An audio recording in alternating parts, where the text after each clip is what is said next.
Welcome back, everyone. I am absolutely thrilled to have you here today for this explainer. We're going to be unpacking something truly fascinating, the official rules and refereeing guidelines that govern the traditional Japanese martial art of Judo.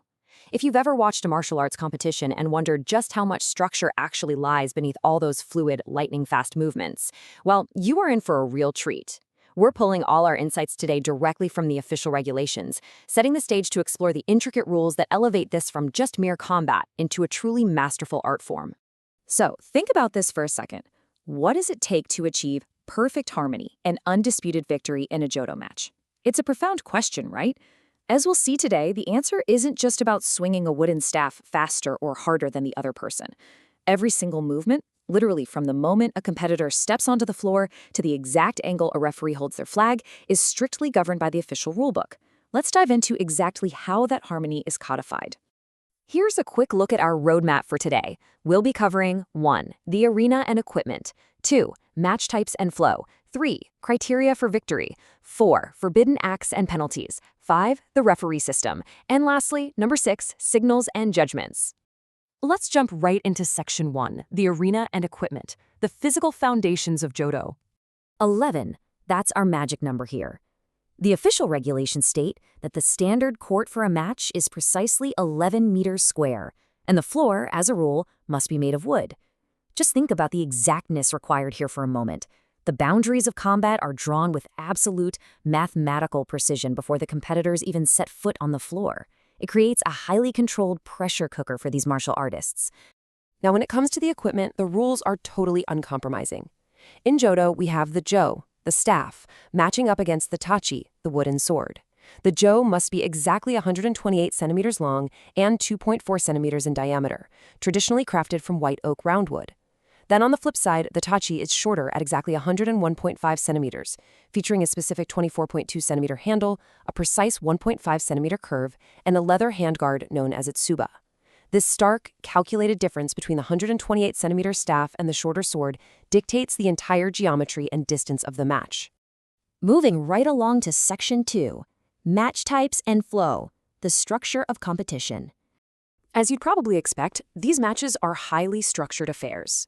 Individual matches can be divided by rank or open to all, where competitors perform predetermined techniques. Team matches, on the other hand, are decided by the total number of individual wins, or if there happens to be a tie, they'll actually count up the total number of victory flags. But notice the procedural timeline here. A match only ever begins when the chief referee declares hajime, or begin, and it only concludes when the competitors return to their start lines and perform a mutual bow. The entire timeline is wrapped in this deep, mutual respect. All right, Section 3, Criteria for Victory, the philosophy of winning. What's really fascinating here is how the official rulebook suddenly shifts gears. It moves completely away from physical measurements, like centimeters and meters, and dives straight into profound martial philosophy. Chapter 1, Article 1, outlines the foundational purpose of the entire set of regulations, anchoring all those technicalities we just discussed in the true, unyielding spirit of the martial art. The text actually translates to this incredible quote: to compete in accordance with the principles of the Jo, fairly and openly. So the absolutely crucial point here is that the ultimate purpose of these rules is not just scoring points to win a plastic trophy. No way. It's about upholding fairness, openness, and the very principles of the staff itself. But wait, the sentence doesn't actually end there. It finishes with, and to referee properly and fairly. And I love this because it brilliantly illustrates that the burden of honor falls equally on the competitors and the officials. The referees are held to the exact same philosophical standard as the fighters. This philosophy manifests practically in the primary criteria for victory, which is famously known as ki, ken, tai, ichi. This is the crucial principle where spirit, or ki, the staff or sword, ken, and the body, tai, act as one single unified entity. You literally cannot win if your body is moving perfectly, but your spirit is lagging behind, or if your weapon is precise, but your posture is broken. All three must be totally synced as one. Building on that concept, referees are armed with an incredibly comprehensive list of evaluation points.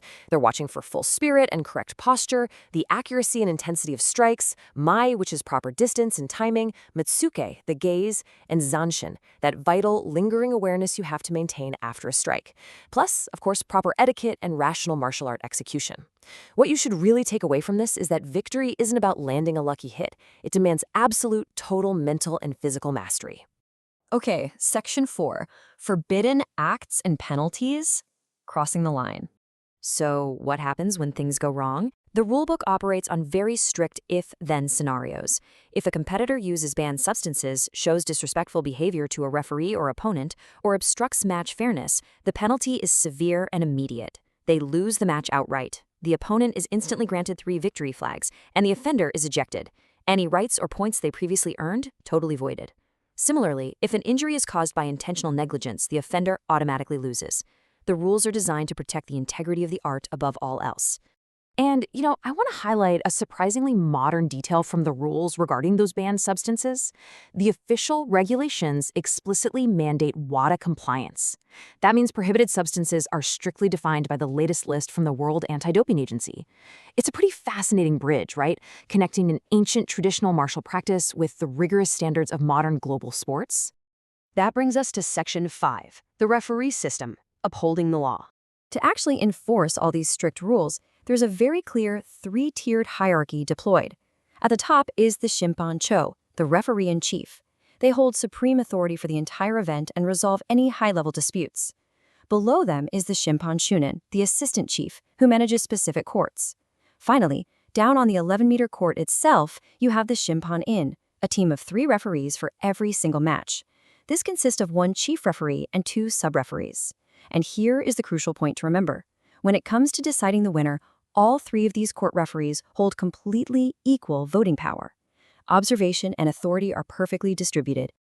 Finally, Section 6. Signals and judgments. The language of flags. Okay, so picture 3 referees trying to judge these intensely fast movements. They have to communicate heavily through physical flag movements that are mapped to official vocal declarations.